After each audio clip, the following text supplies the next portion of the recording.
Hi friends, எப்படி இருக்கீங்க? எல்லோரும் நல்லா இருக்கணும்னு ஆண்டவனை வேண்டிக்கிறேன்ப்பா. இப்போ நம்ம சிக்கன் மசாலா பண்ண போகிறோம், சரிங்களா? அதுக்கு தேவையான ஐட்டம் மல்லி, மிளகாத்தூள், மஞ்சத்தூள். சிக்கனை 4 டைம் கழுவி வச்சுருக்கேன்ப்பா. அது மஞ்சத்தூள் போட்டு கழுவி வச்சுருக்கேன், இல்லைன்னா வினிகர் போட்டும் கழுவலாம். அடுத்தது சின்ன வெங்காயம், பெரிய வெங்காயம், இஞ்சி பூண்டு பேஸ்ட், தயிர், தக்காளி, கருவேப்பிலை, கொத்தமல்லி, பிரிஞ்சி இலை, அன்னாச்சி மூக்கு, பட்டை, கிராம்பு. அப்புறம் அடுத்தது பார்த்திங்கன்னா வரமல்லி 1 ஸ்பூன், ஜீரகம் 1 ஸ்பூன், 2 ஏலக்காய், அப்புறம் குருமிளகு. இதோட அளவு டிஸ்கிரிப்ஷன் பாக்ஸில் நான் போடுறேன்ப்பா, அதை பார்த்துக்கோங்க. அடுத்தது நம்ம தேவையான அளவு கடாயில் எண்ணெய் ஊற்றிக்கலாம்ப்பா. எண்ணெய் ஊற்றிட்டு எண்ணெய் காஞ்சதும்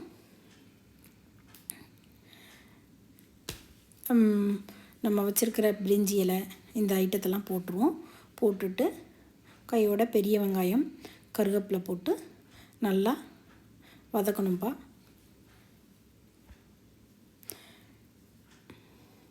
வதக்கிட்டு அது புன்னீராகிற மாதிரி வதக்குங்க.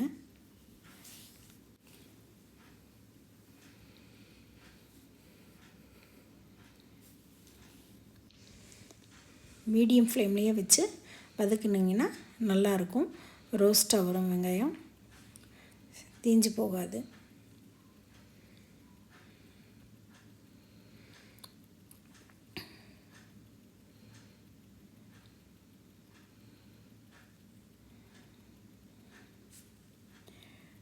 நல்லா வதங்கிடுச்சுப்பா.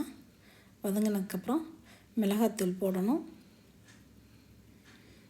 மிளகாத்தூள் ஃபஸ்ட்டு எதுக்கு நம்ம போடுறோம்னா, மசாலா கிரேவி நல்லா கலர்ஃபுல்லாக இருக்கும், அதுக்காக மிளகாத்தூள் போடுறோம். 1 ஸ்பூன் போடுறோம். உங்களுக்கு காரம் அதிகமாக தேவைப்பட்டுச்சுன்னா இன்னொரு 1/2 ஸ்பூன் கூட எக்ஸ்ட்ரா போட்டுக்கோங்க. இப்போ 2 ஸ்பூன் மல்லி போடுறோம்,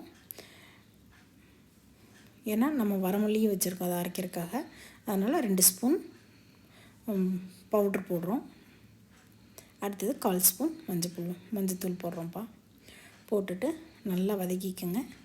இது 1 செகண்ட் 2 செகண்டில் வதக்கினா போதும், ரொம்ப நேரம் அதை வதக்கக்கூடாது, அடி பிடிச்சிரும். அடுத்தது கையோட இஞ்சி பூண்டு பேஸ்ட் போட்டுக்கோங்க. போட்டுட்டு நல்லா அந்த இஞ்சி பூண்டு வாசனை போகிற வரைக்கும் நல்லா வதக்கிக்கோங்கப்பா.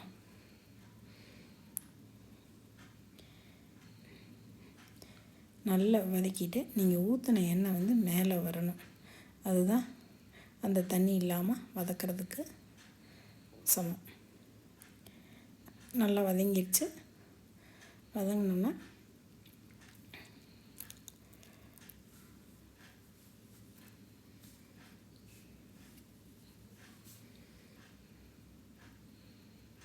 அடுத்தது நம்ம கட் பண்ணி வச்ச தக்காளி ஆட் பண்ணணும்ப்பா.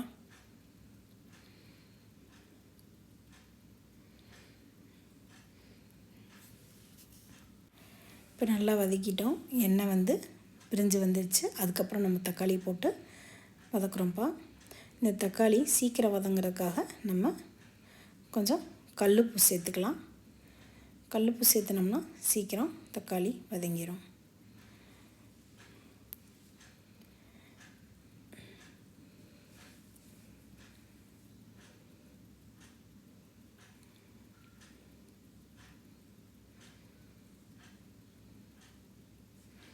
கல்லுப்பு போட்டுட்டு நல்லா கொஞ்சம் கலந்து விட்டுட்டு மூடி வச்சிடலாம்.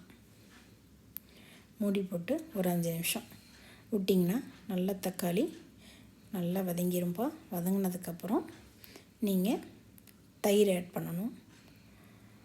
இந்த தயிர் 100லேருந்து 150 வரைக்கும் ml இருக்கலாம்ப்பா. ஏன்னா நம்ம இது கூட தக்காளி வேறு சேர்த்திருக்கோம் இல்லையா, புளிப்பு அதிகமாகிடக்கூடாது. அதனால் தயிரும் தக்காளியும் அளவாக இருக்கணும். இந்த தயிர் வாசனை போகிற வரைக்கும் மூடி போட்டு வச்சு ஒரு 5 நிமிஷம் வெயிட் பண்ணோம்னா அந்த வாசனை போக நல்லா கொதிக்கணும். கொஞ்சோன்னா இப்போ பார்த்திங்கன்னா எண்ணெய் நல்லா மேலே வந்திருக்கு. கிரேவி பார்க்குறக்கே அம்சமாக இருக்குது. இந்த டயத்தில் நம்ம கழுவி வச்சுருக்க சிக்கனை அது கூட ஆட் பண்ணணும்ப்பா. ஆட் பண்ணிடணும். நல்லா அந்த சிக்கன் மசாலாவோட நல்லா கலந்து விடணும். நல்லா கிளறி விட்டுட்டு தண்ணி ஊற்ற வேண்டாம்ப்பா, ஏன்னா சிக்கன் வேக வேக அதுலேருந்து தண்ணி விடும். அந்த தண்ணியிலே நம்ம சிக்கன் கிரேவியை ரெடி பண்ணிக்கலாம். இப்போ தேவையான அளவு ஏற்கனவே உப்பு போட்டிருக்கோம், இன்னும் கொஞ்சம் உப்பு போடுவோம். போட்டுட்டு ஒரு தடவை இன்னொரு தடவை கிளறி விட்டுருவோம்ப்பா. கிளறி விட்டுட்டு மீடியம் ஃப்ளேம்லேயே இருக்கணும். அப்போ தான் வந்து சிக்கன் வந்து நல்லா மிருதுவாக வேகும். நம்ம தயிர் ஊற்றிருக்கிற காரணமே வந்து சிக்கன் உடையாது கிரேவியில், அதுக்காக தயிர் ஊற்றிருக்கோம். இப்போ மூடி போட்டு சிக்கனை வேக விடுவோம். அதுக்குள்ளே நம்ம மிக்சியில் போடுற ஐட்டத்தை அரைச்சிக்கலாம்.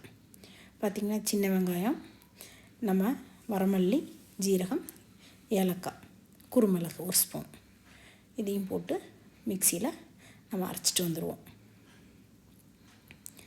அரைச்சிட்டு வந்தாச்சு.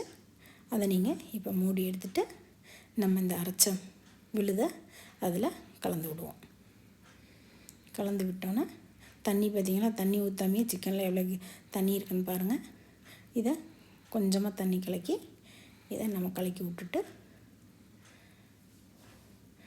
நல்லா கிளறி விட்டுட்டு நம்ம இப்போ லோ ஃப்ளேமில் வச்சு நீங்கள் வந்து மூடி போட்டு மூடி வச்சுருங்க.